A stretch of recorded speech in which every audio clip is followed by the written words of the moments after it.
Assalamualaikum warahmatullahi wabarakatuh. Salam guru penggerak. Halo sobat penggerak, perkenalkan nama saya Alia Yuliani, calon guru penggerak angkatan 10 dari TK Islam Ananda Luwu Alu, Kabupaten Padang Pariaman, Provinsi Sumatera Barat. Pada video ini saya akan memaparkan tentang kesimpulan dan refleksi pemikiran Ki Hajar Dewantara pada modul 1.1.A.8 koneksi antar materi. Menurut pemikiran Ki Hajar Dewantara, pendidikan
sesuai dengan kodratnya.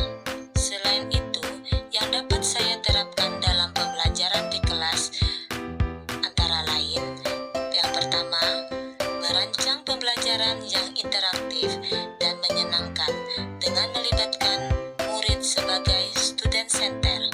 Yang kedua, saya akan menerapkan pembelajaran abad 21 yang sesuai dengan pemikiran Ki Hajar Dewantara, yaitu berpikir kritis, kreatif, komunikasi, dan kolaborasi, dengan berpegang teguh pada konsep memerdekakan anak dalam belajar. Pembelajaran tidak lagi menuntut, tetapi menuntun, karena tugas guru adalah memberi tuntunan atau arahan yang baik kepada murid ke arah yang lebih baik. Selanjutnya, berusaha menjadi teladan bagi murid, baik perkataan maupun perbuatan. Selanjutnya, saya harus mengenali karakter dan latar belakang murid dengan menjalin komunikasi yang baik. Demikian pemaparan saya tentang kesimpulan dan refleksi pemikiran